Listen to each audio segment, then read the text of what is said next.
स्वर्गादपि गरीयसी। ये धरती हमारी जननी है, स्वर्ग से भी बढ़कर है हमारी धरती मां। इन्होंने धरती पर सबसे पहले जन्म लिया है। अनंत काल से दो ऊर्जाएं पृथ्वी पर विचरण कर रही हैं, पुरुष और स्त्री, मानव और मानवी। सृष्टि की रचना में भागीदार बने हैं ये दोनों।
किन विवादों में पड़ी हो?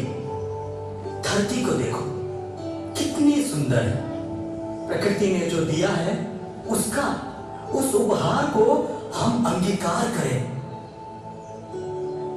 नहीं, हम स्त्रियों को उसका उपभोग करने से रोकता है पुरुष। धरती की रचना काल से नारियां पीड़ित है। देखो देखो मेरे मानव, ये चिथड़े में लिपटी कचरे के डब्बे में पड़ी मासूम नवजात कन्या नहीं रही। दुनिया का सुख भोगने से पहले ही इसे मृत्यु का उपहार दे दिया गया। क्या क्या इसे जीने का अधिकार नहीं था? एक बेटी की फिर हत्या की गई। देखो मानव, देखो मानव, देखो कब बंद होगा बेटियों पर होता यह अत्याचार? इन्हें भी जीने दो। मत छीनो, मत छीनो इनकी सांसें, मत छीनो, मत छीनो इनकी सांसें, जीने दो इन्हें, मत छीनो। मानवी, शांत रहो, शांत रहो मानवी।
किसने भेजा है तुम्हें यहाँ पर?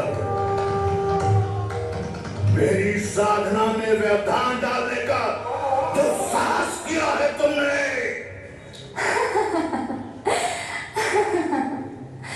मैं रंभा हूँ, मैं एक अप्सरा हूँ। आपका हृदय जीतने के लिए देवराज इंद्र ने मुझे भेजा है। आइए, चलिए, आपको स्वर्ग का द्वार दिखाती हूँ। नहीं, तुम्हारा नाम ही कामुकता है। तुम स्वर्ग नहीं बल्कि नरक का द्वार हो। मैं तुम्हें श्राप देता हूँ कि तुम हजारों वर्षों के लिए शिला बन जाओ।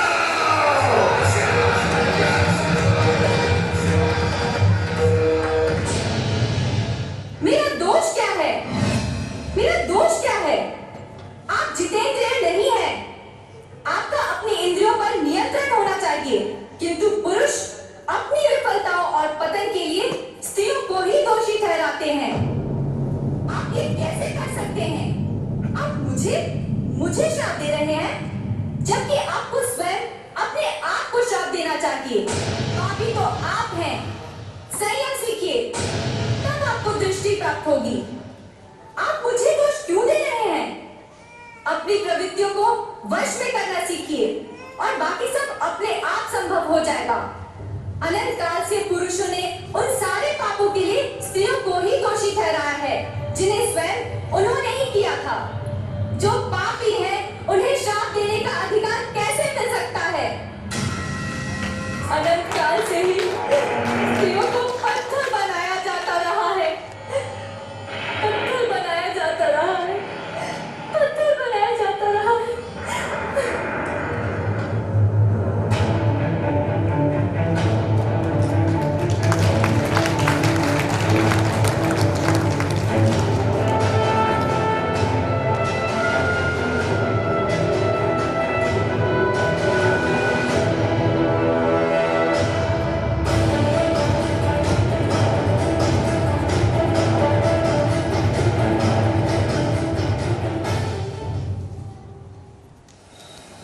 मानवी, मेरा मन व्यथित है। क्या ऐसा भी हो सकता है? किसी नारी का इस तरह शीलहरण?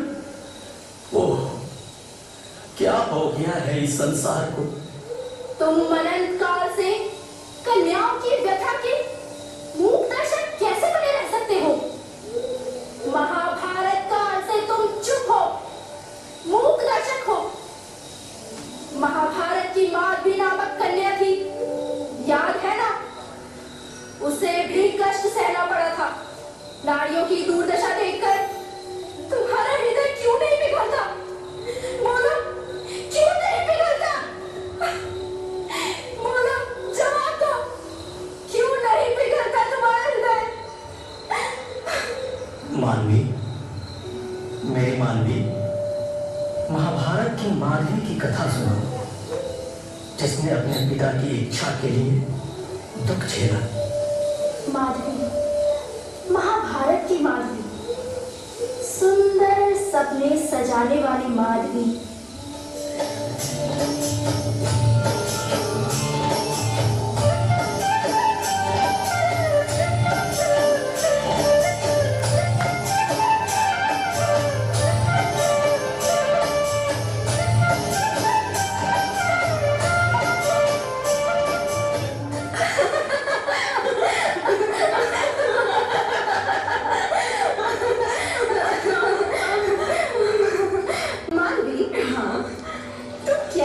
देखती हो?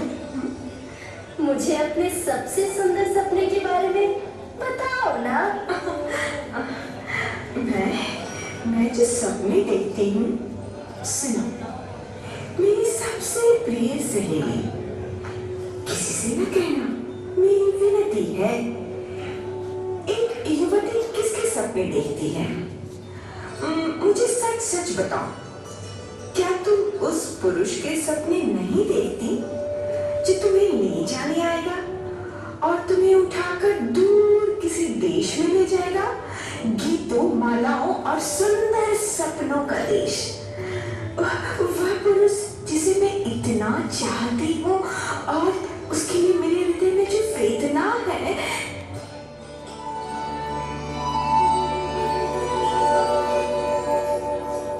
चरण स्पर्श।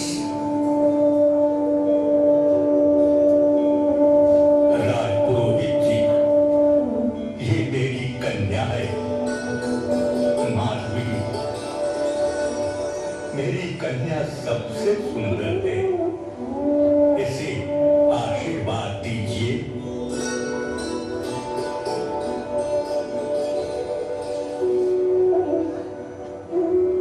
ये सौभाग्यशाली है, ये 4 पुत्रों को जन्म देगी और सभी 4 पुत्र चक्रवर्ती राजा बनेंगे। हे नहुष के पुत्र ययाति, तुम्हारी ये पुत्री धन्य है। हर बार जन्म देने के पश्चात ये अपने कौमार्य को फिर से प्राप्त कर लेगी। तुम्हारी पुत्री सच में भाग्यशाली है।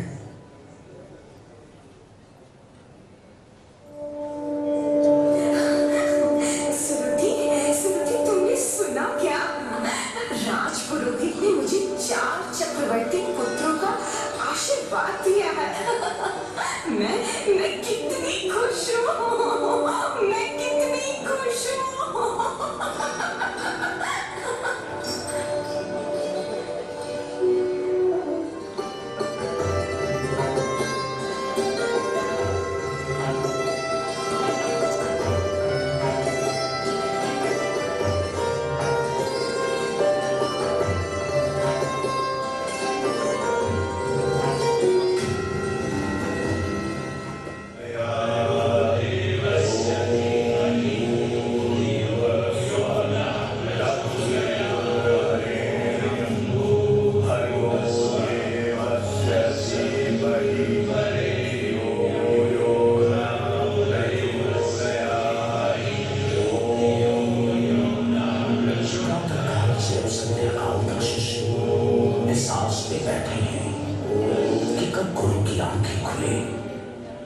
उनके चिंतन में कोई व्यवधान पड़े बिना गुरु का आशीष प्राप्त हो और शिष्य गुरु दक्षिणा गुरु जी को समर्पित कर ज्ञान के ऋण से ऋण हो सके।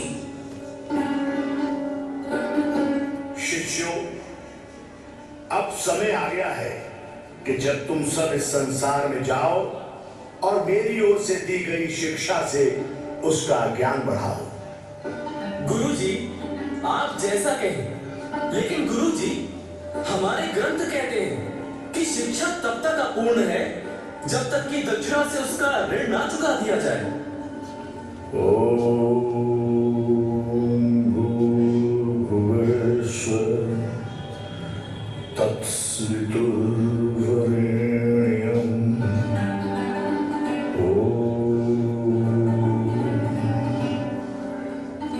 जाओ शिष्य, मैं तुम्हारे समर्पण से बहुत प्रसन्न हूं। मेरी शिक्षा के लिए उतना ही पर्याप्त है। गुरुदेव, आप मुझसे कुछ भी मांग सकते हैं, मैं देने को तैयार हूं।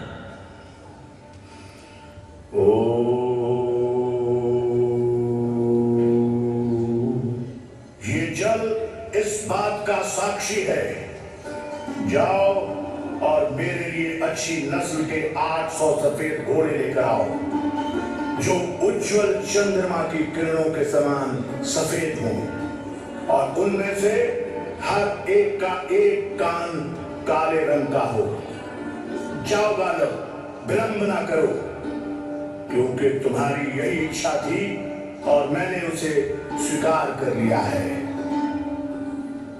गुरुदेव, गुरुदेव, मैंने पूरे समर्पण भाव से आपकी सेवा की है और अब मैं इस संसार में अच्छी नस्ल के ऐसे घोड़ों की खोज में जा रहा हूँ जो उज्जवल चंद्रमा के समान सफेद हो और उनमें से प्रत्येक का एक कान काले रंग का हो।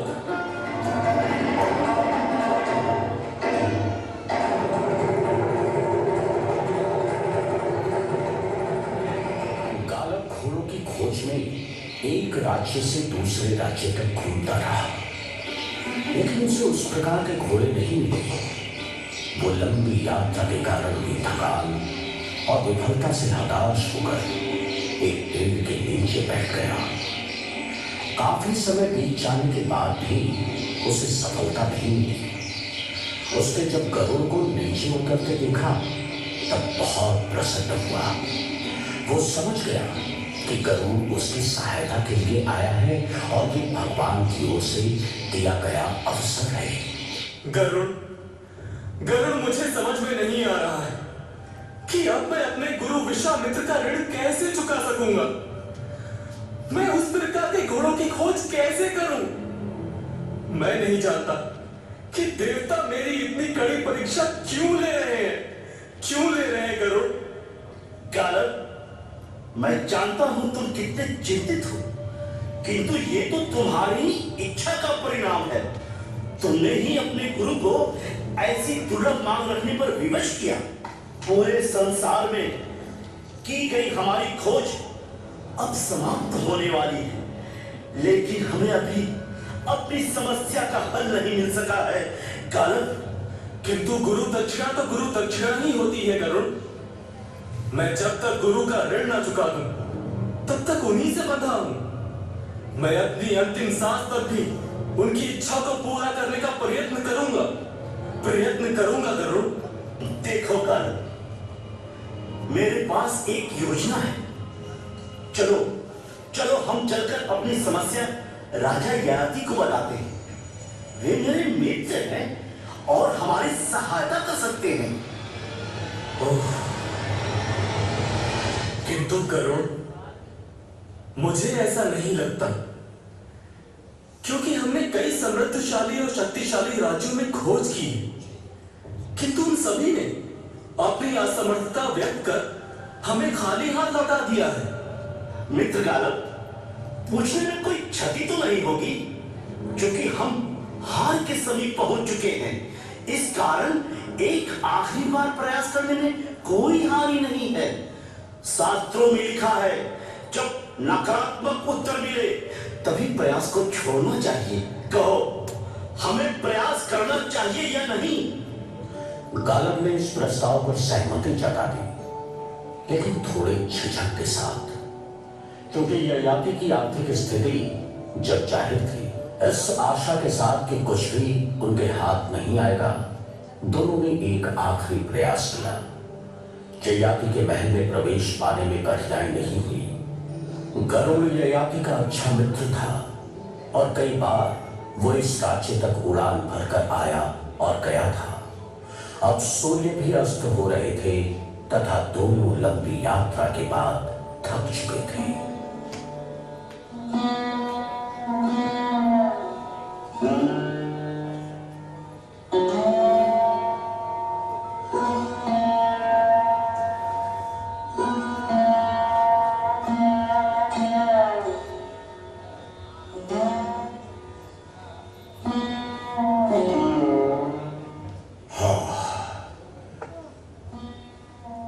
गरुड़,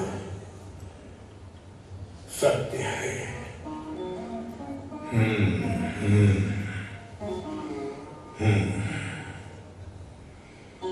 मैं तुम्हारी समस्या को समझता हूं गालव। तुम्हें एक ऋण चुकाकर मुक्त होना है, तुम्हारी गुरु दक्षिणा। किंतु ये तो तुम्हारी समस्या है, मेरी नहीं। लेकिन दुनिया के इस हिस्से में हिंदू शास्त्रों के मुताबिक अतिथि को भगवान माना जाता है। अतिथि देवो भव। अतः यह तो मेरी चिंता है। हाँ महाराज, प्रत्येक संबंध में देना और लेना शामिल रहता है और हर संबंध में एक बंधन होता है। उस बंधन से मुक्त होने के लिए आपको उसका ऋण चुकाना होता है, ताकि आप कर्म से मुक्त हो जाएं। अन्यथा वो बंधन जीवन और मृत्यु के चक्र का रूप ले लेगा। महाराज ययाति, अपने कारण ही इस समस्या से घिर गया। मेरे गुरु विश्वामित्र तो मुझे बिना गुरु दक्षिणा के ही जाने दे रहे थे, लेकिन मैंने ही हट किया। बहुत अच्छा बनने के अपने अति उत्साह में मैंने इस समस्या को मोल ले लिया है। अब मुझे किसी भी प्रकार से उन घोड़ों की व्यवस्था करनी है महाराज, जिससे कि मैं अपने गुरु का ऋण चुका सकूं। हाँ महाराज, हम सब इस समस्या को समझते हैं। हमने अपने देश के लगभग हर भाग में ढूंढा, लेकिन किसी भी राजा के पास ऐसे घोड़े नहीं हैं।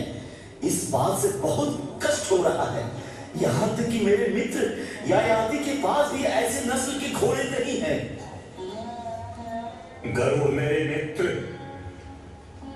एक राजा के रूप में अपनी आर्थिक स्थिति को जानता हूं मैं, लेकिन किसी ब्राह्मण को खाली हाथ लौटाना उचित नहीं होगा। कैसा धर्म संकट है समझ नहीं पा रहा मैं। पुत्री, जी पिताजी। अतिथियों का उचित सत्कार हो। जी। पुत्री, मेरे निकट आओ और पास। बेटी माधवी, मेरी सुंदर बच्ची, तुम सौभाग्यशाली हो। तुम्हें मेरी सहायता करनी होगी। आदेश पिताजी, आपका आदेश मेरा कर्तव्य है। मैं जानता हूं पुत्री कि तुम सुंदर हो। यही नहीं, तुम इतनी बुद्धिमान हो कि किसी भी राजकुमार का हाथ जीत सकती हो। चूंकि ऋषियों से तुम्हें 4 चक्रवर्ती राजाओं की मां होने का आशीर्वाद मिला है, इसलिए मैं इस समस्या का हल निकालने में तुम्हारी सेवा लेना चाहता हूं पुत्री। इस समस्या का हल तुम ही हो। मैं समझ नहीं पाई पिताजी, आदेश करें। आप मुझे बताएं और मैं आपकी प्रिय संतान आपकी सहायता करूंगी। ऐसी क्या समस्या है? बेटी, ये गरुड़ मेरा बहुत अच्छा मित्र है। वो अपने साथ अपने मित्र गालब को लेकर आया है, जिसे अपने गुरु विश्वामित्र को दक्षिणा देनी है। और दक्षिणा में उसे अपने गुरु को अच्छी नस्ल के 800 घोड़े देने हैं, जो चंद्रमा की किरणों के समान सफेद हों। और जानती हो पुत्री, उनमें से हर एक का एक कान काले रंग का हो। इस कारण मैं चाहता हूं कि तुम उसके साथ दूर देशों तक जाओ और जो राजा इतने घोड़े दे सके उससे उसके पुत्र को जन्म दे दो पुत्री। हे भगवान, मेरी रक्षा करना। आप जैसा चाहते हैं मैं वैसा ही करूंगी पिताजी। और आपकी इच्छा ही मेरे लिए आदेश है। जाओ माधवी, जाओ। अपने भाग्य का सामना धैर्य और सहनशीलता से करना और इस व्यक्ति और अपने पिता को ऋण से मुक्ति दिलाना। जाओ माधवी, जाओ जाओ। ययाति ने चैन की गहरी सांस लेते हुए अपनी पुत्री को विदा किया। अपनी बेटी को देखे बिना ही ययाति जल्दी से पलट गए। उनकी बेटी ने उन्हें संकट से उबार दिया था और अब एक ही सत्कार को पूरा करने में उनकी सहायता की थी। वर्तमान में वे आर्थिक रूप से अच्छी स्थिति में नहीं थे और उनकी पुत्री ने उस बोझ से उन्हें मुक्त कर दिया था। अब उनकी बेटी माधवी के बदले कोई भी राजा गालक द्वारा भागे जा रहे घोड़े दे देगा।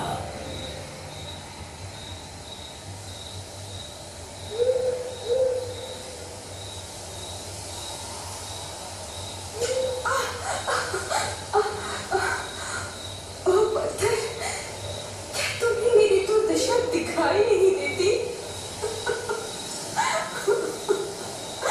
मैं कितनी दुखी हूँ।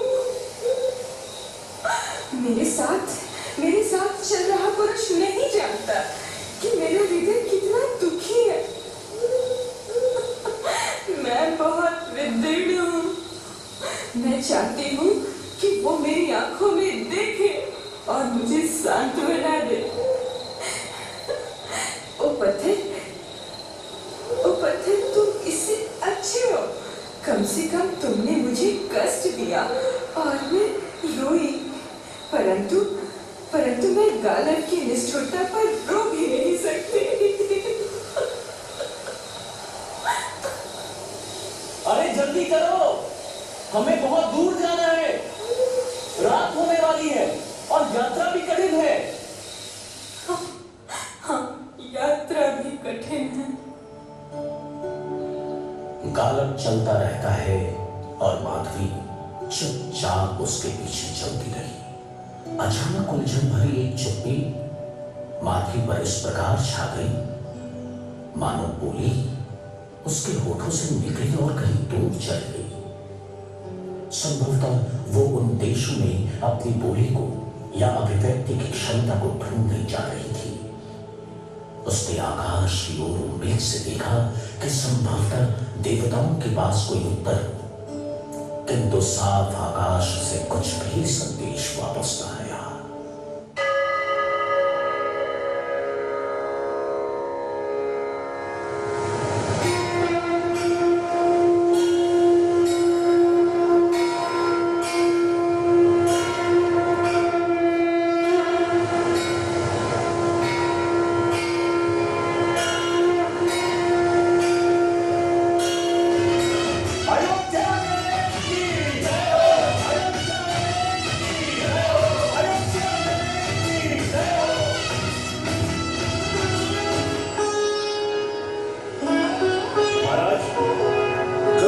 अभिवादन स्वीकार करें। मेरा भी अभिवादन स्वीकार करें महाराज। हाँ विद्वान ब्राह्मण, राजा हरेश्वर के दरबार में आपका स्वागत है। कहिए, मैं आपकी क्या सेवा कर सकता हूँ? महाराज, ये विश्वामित्र के शिष्य गालक हैं। इन्हें गुरुदक्षिणा हेतु आपकी सहायता चाहिए। महाराज, मुझे 800 सफेद घोड़े दे दीजिए और माधवी को अपनी पत्नी स्वीकार करके इनसे अपने पुत्र को प्राप्त करिए महाराज। निवेदन स्वीकार करिए महाराज। हे विद्वान ब्राह्मण, तुम मुझे क्या देने आए हो? भारत भूमि की अप्सरा का अवतार। यह भारत भूमि की अप्सरा का अवतार है। इसे अपनी कक्ष की कन्या और पुत्रों की माता बनाने के लिए मुझे कितना शुल्क देना होगा? बोलिए, बोलिए ब्राह्मण, बोलिए। महाराज, अच्छी नस्ल के 800 सफेद घोड़े जो चंद्रमा की उज्जवल किरणों के समान सफेद और उनमें से हर एक का एक कान काले रंग का हो महाराज। क्या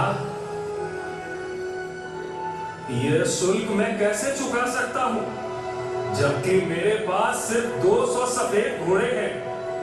हे मेरे परामर्शदाताओं, मेरा मार्गदर्शन करो।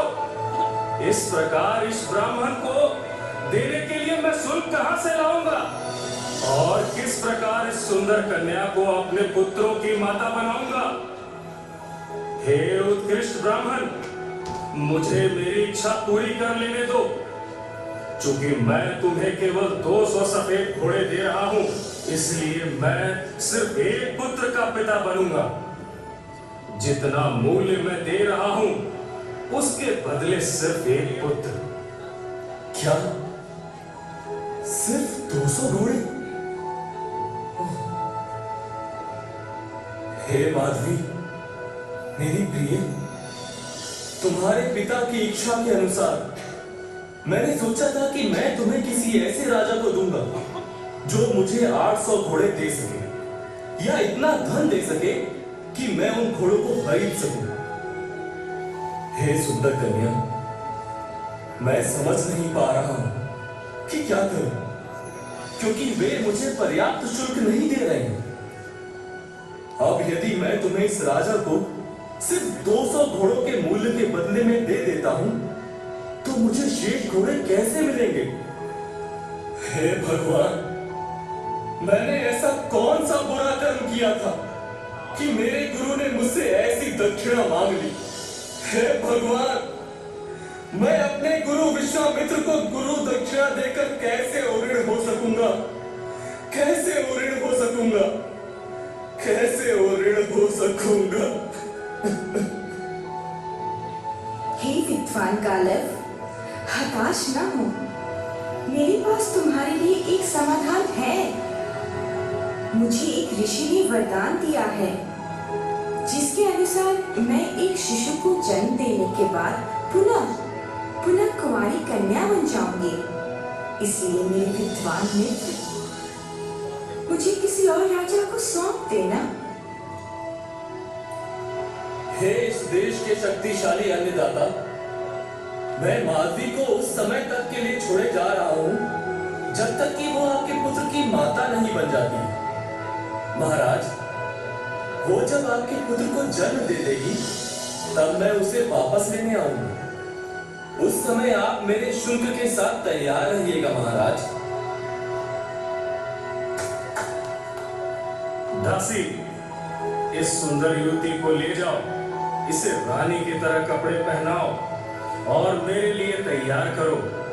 आज की रात वो मेरी बाहों में होगी और मेरे पुत्र को धारण करेगी, क्योंकि मैंने उस ब्राह्मण को इस सुंदरी के बदले शुल्क देने का वचन दिया है। जाओ, उसे मेरे लिए तैयार करो।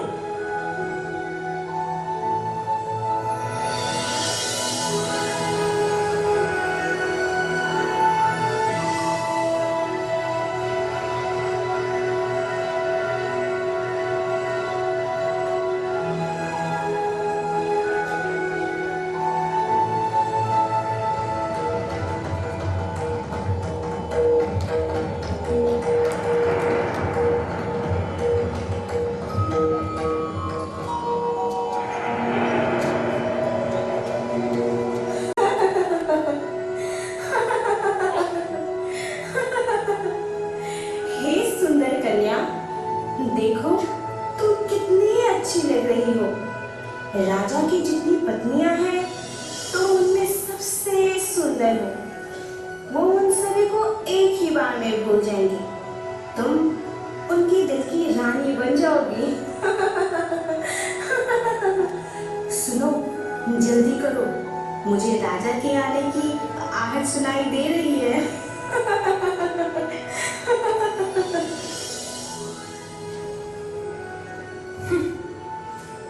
क्या तुम सबको लगता है कि मैं इतनी भाग्यशाली हूँ? मैंने ऐसा क्या पाप किया था कि इस दुख को भोगना पड़ रहा है? ओह, कितना व्यर्थ है ये सब। इस सुंदरता का कोई मोल नहीं है। मैं एक दुल्हन की तरह तैयार हुई हूँ, लेकिन मेरा पति मेरा प्रेमी नहीं है, बल्कि वो व्यक्ति है जिसे मुझे बेचा गया है।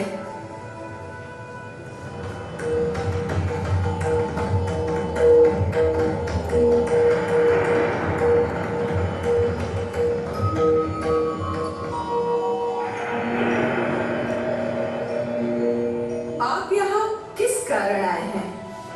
एक प्रेमी के रूप में या एक विजेता के रूप में? महाराज, मुझे बताइए कि मेरे शरीर और मेरे अस्तित्व का स्वामी कौन है?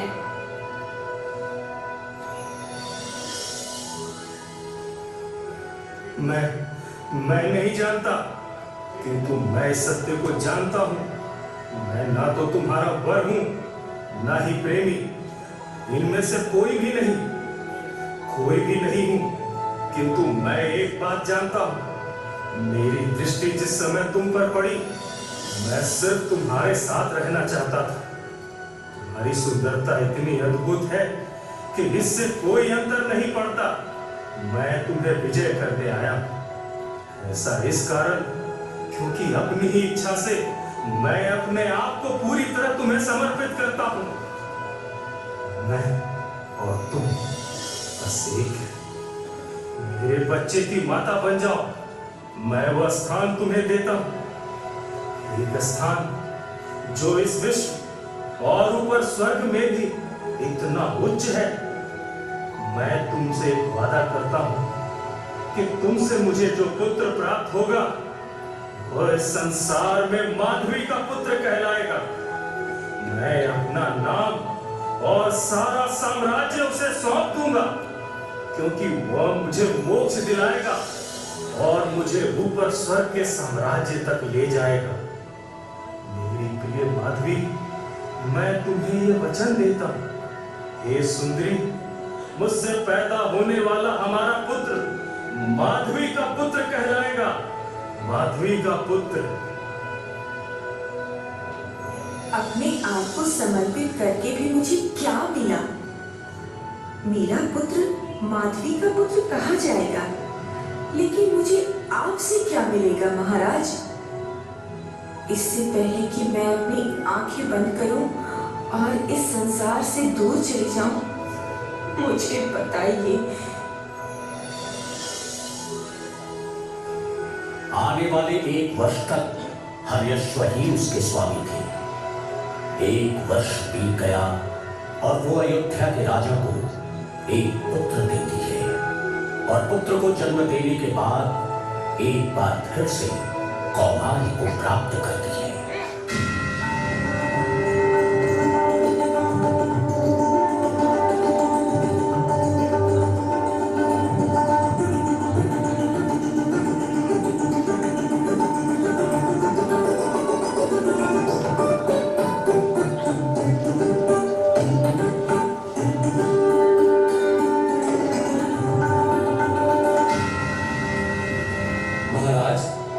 आपकी महिमा बनी रहे। मैं अपनी चीज वापस लेने आया हूं महाराज।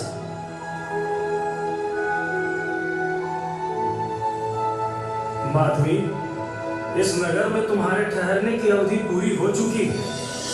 तुम्हें हमारे पुत्र के जन्म तक ही मेरे साथ रहना था। तुम्हारा स्वामी तुम्हें वापस लेने आया है। मैं यह शुल्क देता हूं और तुम्हें फिर से उसे सौंपता हूं।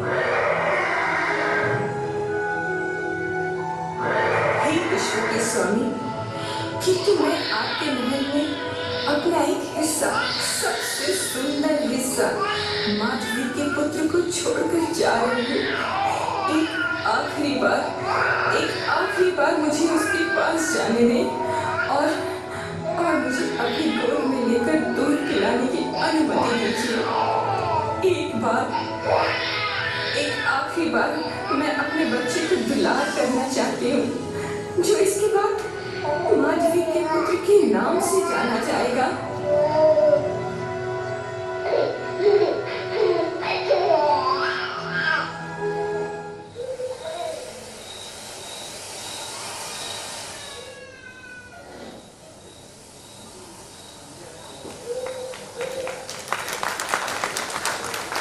मदन, इस संसार में स्त्री क्या चाहती है?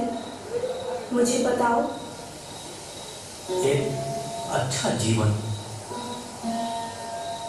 और अपने स्वामी से?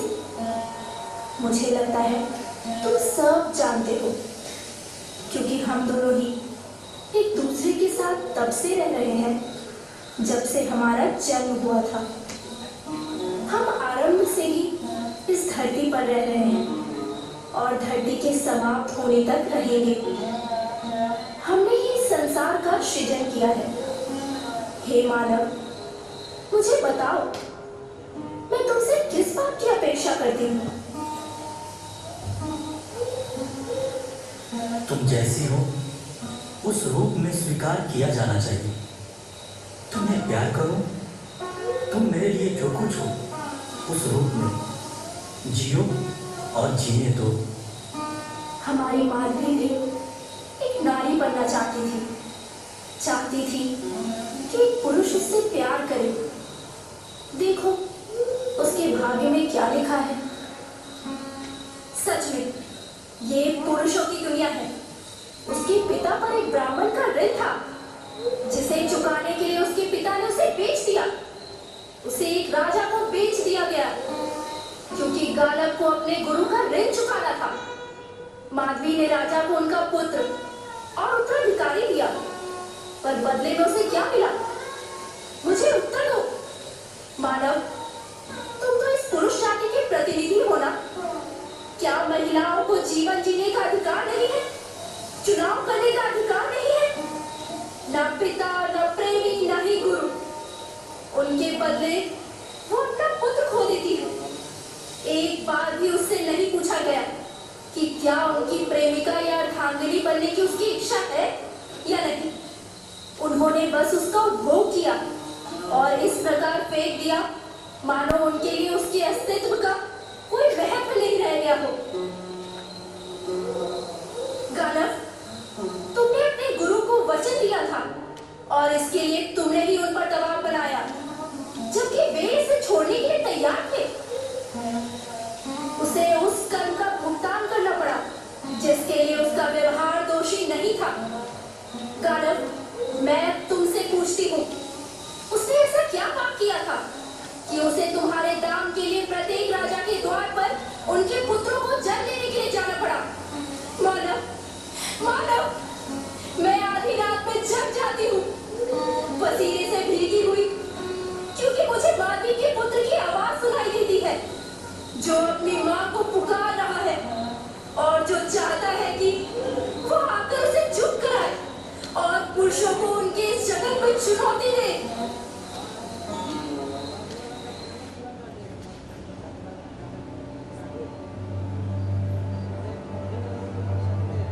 माधवी पूरे हृदय से अयोध्या छोड़ देती है।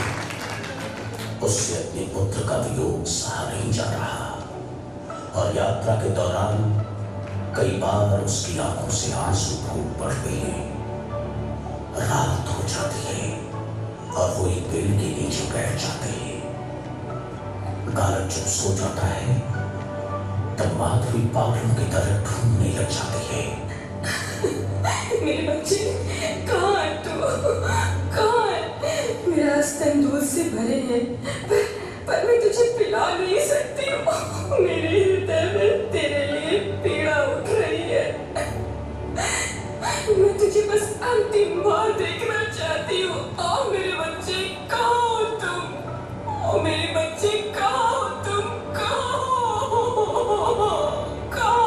तुम? गालब सोता रहता है। आखिर में थक कर चूर होने पर माधवी सर छुपा लेती है और भपक भपक कर रोने लगती है।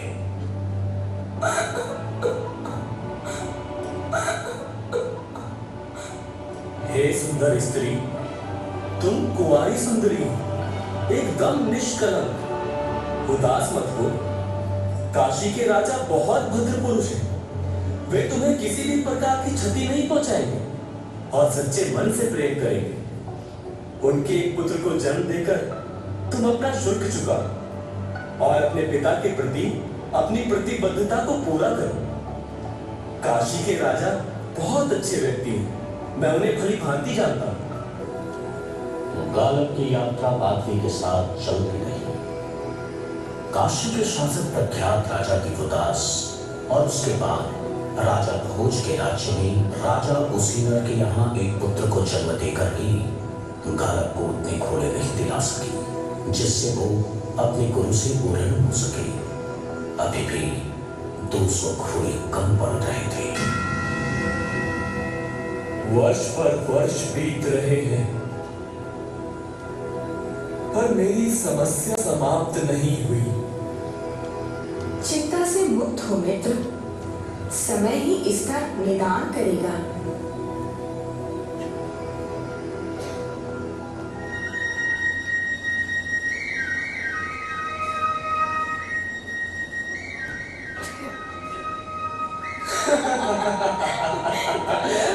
ओ माधुरी,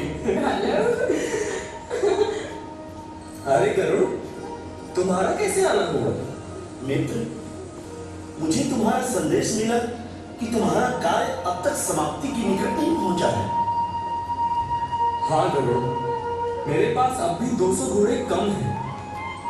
मित्र, मैं भारतवर्ष के राज्यों का दूर दूर तक भ्रमण करके आया हूं और मुझे किसी भी राजा के पास ऐसी अच्छी नस्ल के घोड़े नहीं दिखे। मित्र गरुड़, मैं जब अपनी यात्रा के अंतिम पड़ाव पर पहुंचने वाला हूं, तभी मेरे सामने एक और चुनौती आ खड़ी हुई है। मित्र गरुड़, अब बाकी की दक्षिणा कहां से प्राप्त की जाए? अब क्या करूं मैं मित्र गरुड़? मित्र गालव, मैं एक समाधान लेकर आया हूं और मुझे लगता है कि ये काम कर जाएगा।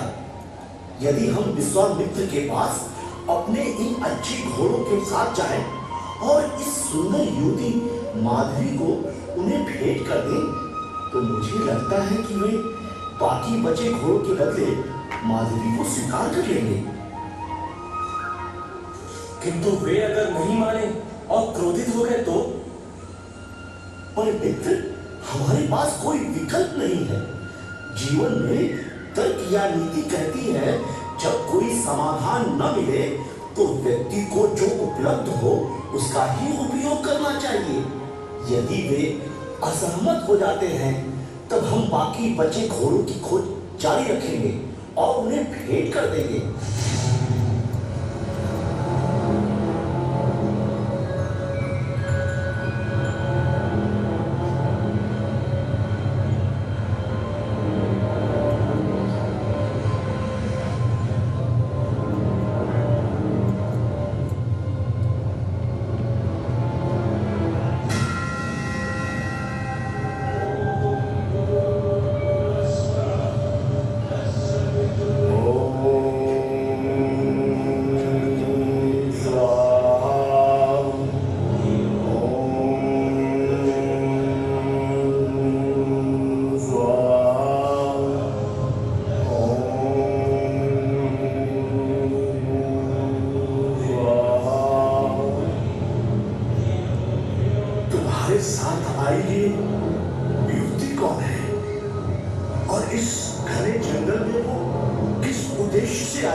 राजा ययाति की पुत्री है।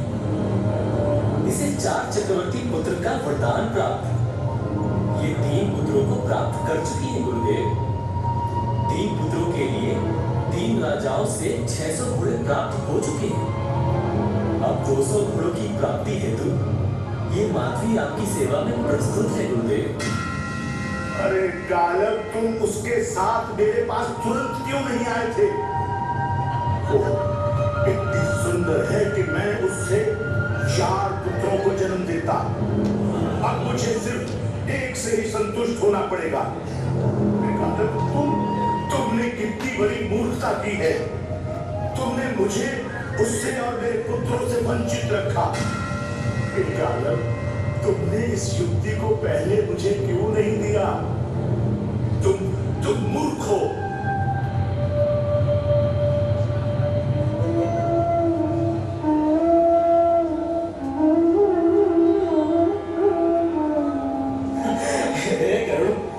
मैं भी कितना मूर्ख हूं। मैंने अपने गुरु को 4 प्रतापी पुत्रों से वंचित कर दिया।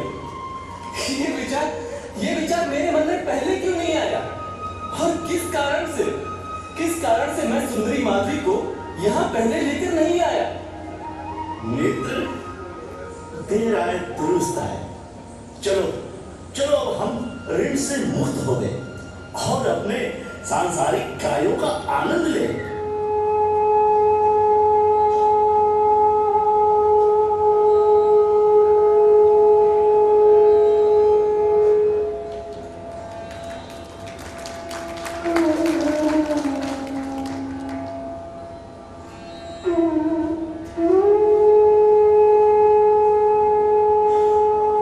जाओ माधवी, पूर्ण हो गया है।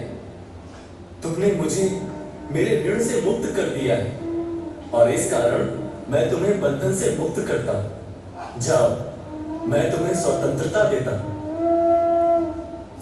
कैसी स्वतंत्रता? स्वतंत्रता क्या होती है? ये कि मैं तुम्हारे प्रति गहरे प्रेम से अंततः मुक्त हो गई हूँ, या ये कि अपने हृदय में पीड़ा होने पर भी मैं अपने बच्चे को छाती से नहीं लगा सकती? हे मेरे स्वामी, क्या तुम्हें कभी ऐसा नहीं लगा कि मेरे हृदय में तुम्हारे लिए एक अग्नि जल रही है? मेरे स्वामी, तुम्हारी अभिलाषा मेरी भी थी। पूरी यात्रा में तुम्हारे लिए मेरे मन में एक चाह थी। मैं किसी प्रकार की स्वतंत्रता नहीं चाहती। मुझे इस तीव्र वेदना से मुक्त कर दो और सदा के लिए मुझे स्वीकार कर लो। मेरी साथी, हम एक अभियान पर थे। हमारा कार्य अब पूरा हो चुका है। एक पल के लिए भी तुम्हारे प्रति मेरे मन में प्रेम की भावना नहीं जागी, क्योंकि तुम एक अभियान पर मेरी साथी थी जिसे पूरा करना था। मैं अभियान में क्या बस एक साझीदार थी? क्या स्त्रियों को बस जीवन में अभियान को पूरा करने के लिए जन्म दिया जाता है? क्या अपने प्रति उनमें कोई भावना नहीं होती? क्या उनके जीवन के उद्देश्य नहीं होते? जीवन में भावनाएं ही सब कुछ नहीं होती। कार्यों और लक्ष्यों का महत्व होता है। हमें जीवन से आसक्त नहीं होना चाहिए, क्योंकि हम जब जीवन से आसक्त हो जाते हैं तब जीवन में अपने लक्ष्य को भूल जाते हैं। तुम एक पुरुष हो और ऋण चुकाना तुम्हारा अभियान था। मैं तो बस उसमें एक कठपुतली मात्र थी। क्या स्त्रियों के उनके जीवन में उद्देश्य नहीं होते? क्या वे बस अपने पिता, भाई, पति और पुत्र के कार्यों को पूरा करने के लिए जन्म लेती हैं? क्या वे मनुष्य नहीं हैं? इतने वर्षों तक मेरे ऊपर अपने अभियान की धुन इस प्रकार सवार थी कि मुझे कभी इसका अनुभव ही नहीं हुआ कि एक सुंदर युवती वर्षों से मेरी चाह में जी रही है। तुम्हारे प्रति मेरी कोई प्रतिबद्धता नहीं है। मेरा कर्तव्य बस तुम्हें तुम्हारे पिता के पास सुरक्षित ले जाकर छोड़ देना है। नहीं गालव, मैंने तुम्हें सब कुछ दिया। तुम्हें तुम्हारे ऋण से मुक्त करने के लिए तुम्हारे साथ रही, बदले में किसी बात की कामना भी नहीं की। अब मैं सिर्फ तुम्हें चाहती हूँ और कुछ भी नहीं चाहिए। मेरे साथ रहो, क्योंकि मैं तुमसे प्रेम करती हूँ। मैं तुम्हें पागलों की तरह चाहती हूँ। मुझे छोड़कर मत जाओ। मैं अपने बंधन से मुक्ति नहीं चाहती। मुझे जो चाहिए वो बस तुम हो, तुम, बस तुम और मैं। और मुझे लगता है तुम्हें इतना तो देना बनता ही है।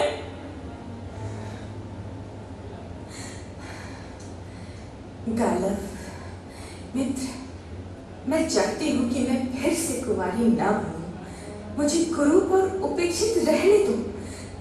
कम से कम मुझे ये सांत्वना तो मिलेगी कि कोई पुरुष मेरी ओर वासना से नहीं देखेगा।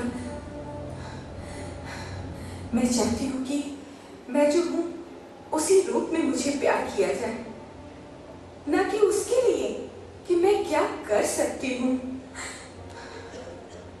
चलो मेरी बहन। बहन? हाँ, तुम्हारी अग्नि परीक्षा पूरी हुई और अब समय आ गया है कि मैं तुम्हें पिता के हाथों में सौंप दूं। तुम अब मेरे गुरु की पत्नी हो। इस कारण मैं तुम्हें अपना नहीं बना सकता। तुम्हारे गुरु की पत्नी? तो अब मैं तुम्हारी गुरु माता हूँ। हाँ, यही वास्तविकता है। अब तुम मेरी गुरु माता हो और तुम्हारी ओर काम वास्ता से देखना भी मेरे लिए पाप है। मैं जानता हूं कि तुम्हारे लिए बीती बातों को भुलाना और एक नए जीवन का आरंभ करना कितना कठिन है। मेरी कोई यादें नहीं है, किंतु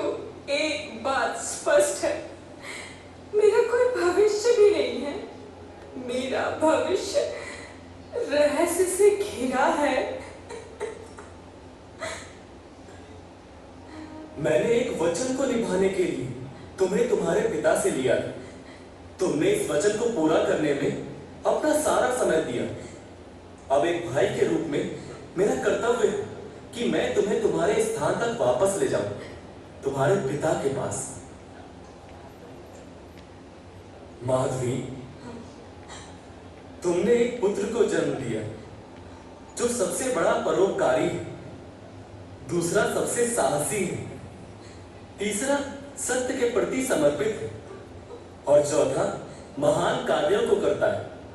ये कितनी अच्छी बात है माधवी कि अपने पुत्रों के माध्यम से तुम न केवल अपने पिता बल्कि 4 राजाओं और मेरी भी सेवा की। माधवी, अब अपने पिता के पास वापस जाओ।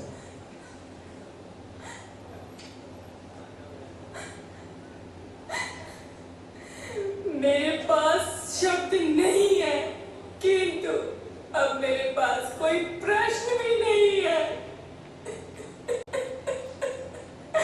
प्रश्न पूछने का अधिकार बहुत पहले मुझसे छीन लिया गया है।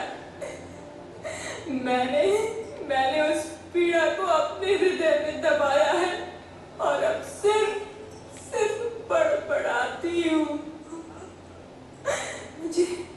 मुझे बस एक बात का संतोष है कि मेरा पुत्र मेरे नाम वाला है। माधवी के पुत्र जो अलग अलग पिता से जन्मे हैं। इतिहास मुझे एक आज्ञाकारी बेटी, अच्छी प्रेमिका और 4 चक्रवर्ती पुत्रों की मां के रूप में याद करेगा। पर क्या इतिहास उस पीड़ा को याद रखेगा जिसे मैंने एक स्त्री के रूप में सहा है? मेरे पास जो कुछ था उसे खो देने की पीड़ा, एक स्त्री और एक मां के रूप में प्रेम न किए जाने की पीड़ा। मैं नहीं जानती कि इतिहास मुझे अपने पुत्रों की प्रतिबद्धता की बेड़ी पर छोड़ जाने के लिए कभी माफ करेगा या नहीं, लेकिन मैं अपने आप को कभी माफ नहीं करूंगी, क्योंकि एक मां के रूप में मैं विफल नहीं हूं।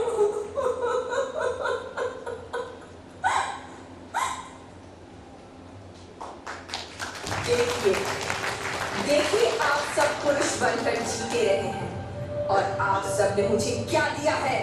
कुछ भी नहीं। अब मैं आप सभी में से किसी को भी अपने रक्षक के रूप में स्वीकार नहीं कर सकती हूँ। मैंने बहुत कुछ सहा है। आप सभी ने मेरे प्रारब्ध पर शासन किया है और आप सभी ने मिलकर मेरा उपभोग किया है। क्या किसी स्त्री को अपनी इच्छा के अनुरूप जीवन चुनने की स्वतंत्रता नहीं है? मैं जंगल को अपना वर चुनती हूँ, वही मेरा आश्रय दाता है। मैं एक तपस्विनी बनकर रहूंगी। मैं एक तपस्विनी बनकर रहूंगी। मैं एक तपस्विनी बनकर रहूंगी।